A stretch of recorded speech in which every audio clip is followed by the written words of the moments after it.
Ruler of Beasts, Chapter 12. What do you mean you weren't sure that was going to work? The lion demanded.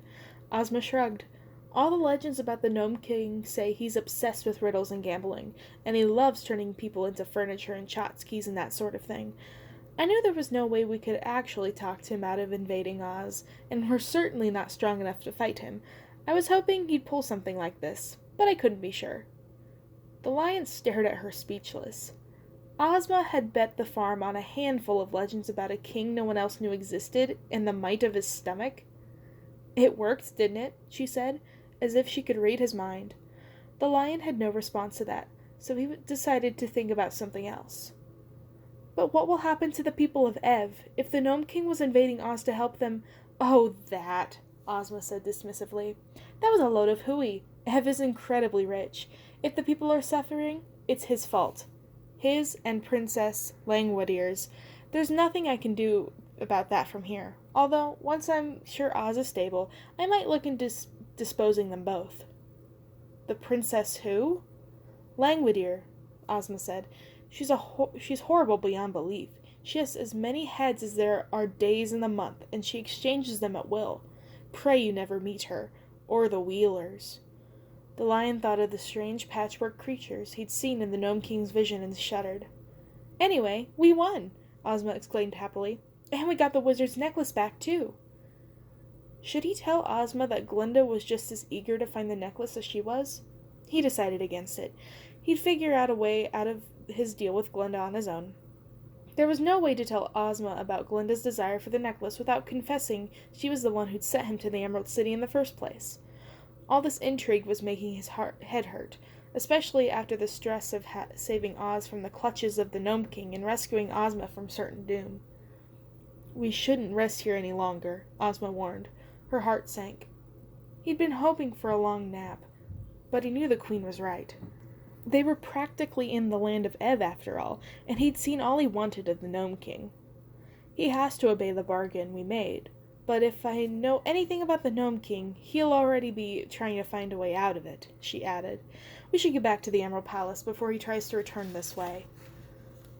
Ozma didn't sound too worried about the possibility that the Gnome King might persist in his attempt to invade Oz after all. Was she brave, or just foolhardy? Whatever the case, he had no interest in sticking around either. Can you teleport us back to the Emerald Palace? He asked hopefully. Through a mile of solid rock? Ozma laughed. I'm powerful, Lion, but no one is that powerful. Magic doesn't work like that. We could step into the Darklands and travel that way, but I'd worry about losing you. Her gaze turned thoughtful. Although, she mused, the wizard's necklace wants to return to the palace. I can feel it. Maybe that's not such a bad idea after all. The necklace will make sure you get there, even if I can't. At last, he could ask about the necklace without arousing her suspicions. What is this necklace? No one really knows. It's much older than the wizard, of course, and how he came by it, well, I'm just not sure. It's possible it's from the other place, and he used its power to get here somehow. But now it's bound up in the deep magic of Oz, and will always try to go home. To the Emerald City? Exactly. Its magic is incredibly strong, but no one really knows what it's for. Glinda does, the lion thought, remembering her eager face as she showed him the vision of the ruby necklace. She knew, and she had a plan for it. Of that, he had no doubt. Everyone thought the necklace was lost when the wizard disappeared, Ozma continued. It's possible he had it with him when he left Oz in his hot air balloon, and somehow lost it over the land of Ev. I don't know how else the Gnome King could have gotten a hold of it. He was probably using it to guide its tunneling to the Emerald City. That would explain how he was able to get so close so quickly. She fell into a thoughtful silence. The necklace seemed to throb slightly against his chest, as if it knew they were talking about it. But that wasn't possible. It was just a bunch of gold and rubies. Even magic objects couldn't eavesdrop on people's conversations, could they? Ozma roused herself. The Darklands is too risky, she said decidedly. It'll take longer, of course, but we'll have to go back the way we came. The lion almost groaned aloud. He was so tired, and the thought of the return journey was almost unbearable. Still, a risky magical journey through a place he's never heard of, where a ruby necklace was his only link to safety, sounded even worse. He stood and stretched, Ozma rested one hand on his back. "Are you ready?" He nodded in agreement, and Ozma raised her other hand. The cavern wall in front of them began to glow again, but this time the lines of Ozma's magic ran in feeble rivulets down the wall, refusing to form a door. "Being turned into a statue really wore me out," she gasped. "We're going to have to do this the hard way." Without waiting for his reply, she grabbed his mane and dragged him toward the wall. He opened his mouth to protest, but before he could say a word, they were plowing into a solid stone, and it hurt. Somehow, Ozma was dragging them both through the wall. It was like forcing his way through liquid concrete. Stone filled his ears and mouth, and for a long moment he thought he'd be stuck there, trapped inside the wall forever. But with one last insistent tug, Ozma pulled him through the other side. They collapsed on the tunnel wall. "Sorry about that," Ozma wheezed. "Close call. It's a good thing I don't have to actually fight the Gnome King." The journey back through the tunnels in the Emerald Palace seemed to take even longer than the journey down. Both the Lion and Ozma were exhausted, but neither of them wanted to rest in a creepy dark warren of tunnels. Ozma was so tired that several times she lost the way, and they had to backtrack. But finally the step upwards slanted the tunnel floor evened out, and the side tunnels came to an end.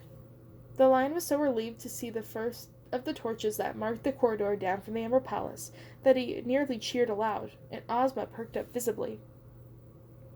"Not sure I've got much more in me," she panted. "I'm glad we're almost home."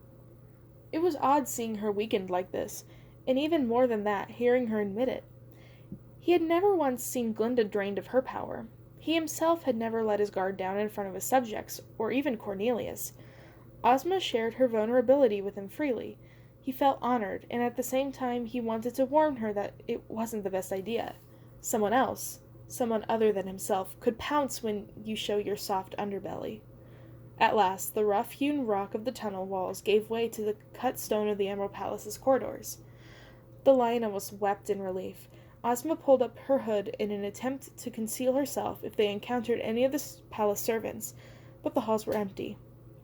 "That's strange," she said, frowning. "I couldn't begin to guess what time it is, but at least a few of the servants are up at all hours.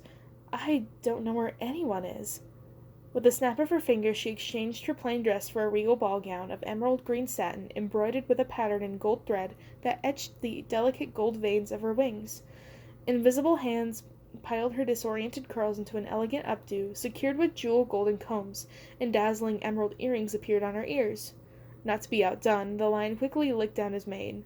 The ruby necklace was hidden in his thick fur.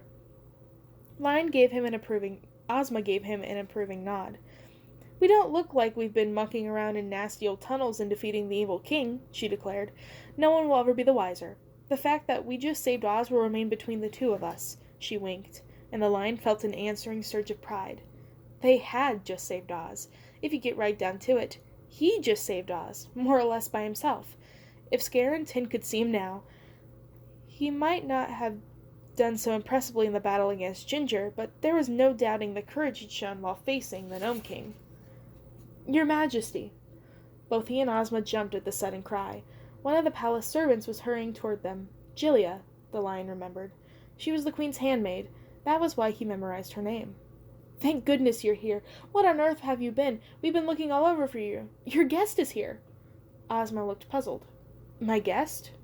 "Oh, yes, and she's in the absolute state. The girls are running themselves ragged. Please, Your Majesty, you really must come at once." Without waiting for them to reply, the maid took off in the other direction. Ozma raised her eyebrows at the Lion's shrugging and followed, with the Lion close at her heels. "I guess we'll have to wait just a bit before we rest," she said ruefully. "I know I didn't invite anyone in the palace. I wonder who's here." Jilia led them to Ozma's throne room and threw open the doors, curtsying deeply. "Her Majesty, Queen Ozma of Oz," she announced breathlessly, staying in her curtsy with her eyes cast down, as if unwillingly to face whatever awaited them.